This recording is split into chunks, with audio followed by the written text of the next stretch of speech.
The general story of Carol to me is was a story about forbidden love, um, and about friendship, and about a period of time in our country's history where freedom to be who you were was certainly far different than we have happening today. Although I still feel there's miles and miles to go. Um, I think it's a very beautiful love story. I think its uniqueness is its ordinariness, for lack of an articulate way of putting it. It's a simple story about two people who love each other who can't be together for reasons that are largely societal pressures, and what that meant for two people's hearts, and where that left them, and where that takes them. And I think it's also a little bit from Therese's character, from Rooney's character, a story about coming into your own. And sometimes it takes a particular person, a particular relationship, I think typically romantic one, that sort of leads you to figure out who you are.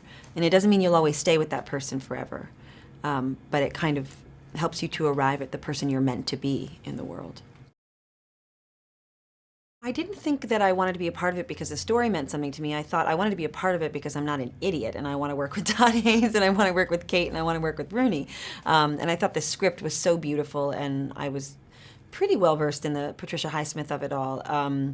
And so I just thought the whole thing just seemed like a confection that if I didn't get to bite it, I was going to be really upset. But it wasn't an easy job to get. I auditioned for it.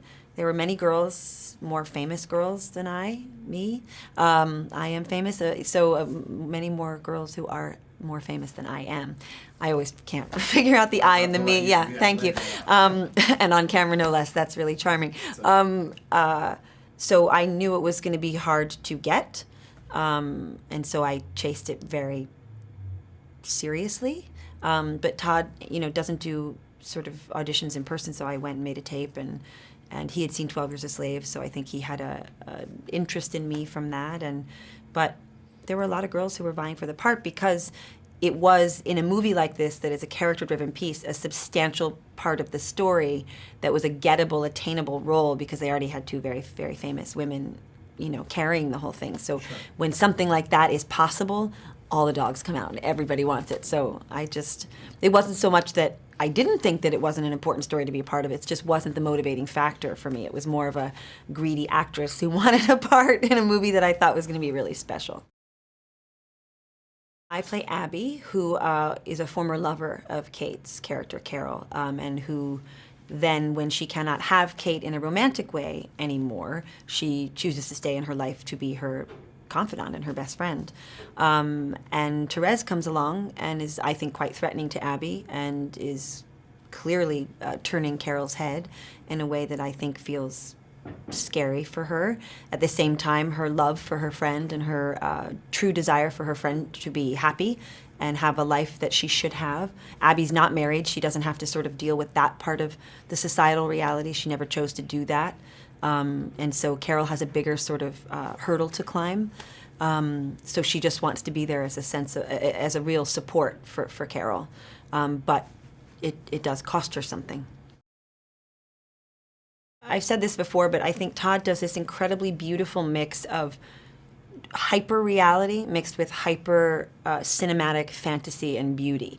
And so it swirls together in this way where you feel like you're watching something that is so hyper real and yet incredibly cinematic, which to me is the most incredible mix for a movie, because it is a visual medium to tell a story. So you do want it to have a particular look.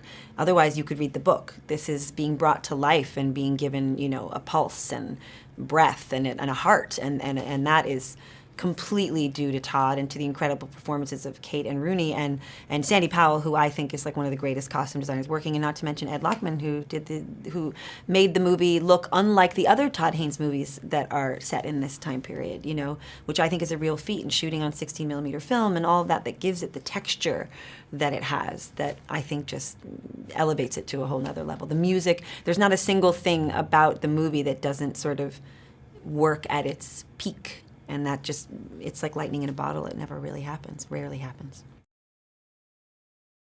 Well, Kate Blanchett's no good, and everyone should know that. She's not a good actress. It's just, I don't know why people think she's any good. Just kidding.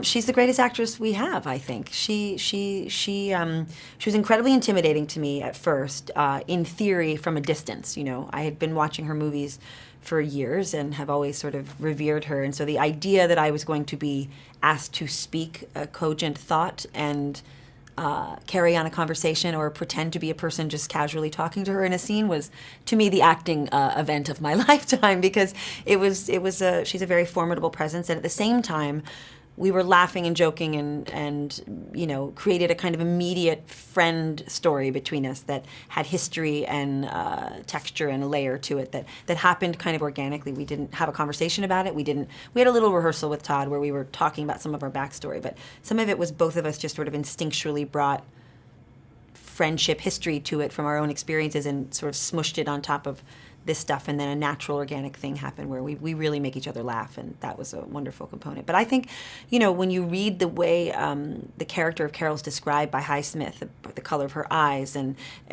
there's just, it's Kate Blanchett. There's nobody that could play the part other than Kate Blanchett, I think. It's just, to me, completely, it just wouldn't be the same movie. It was destined to be that.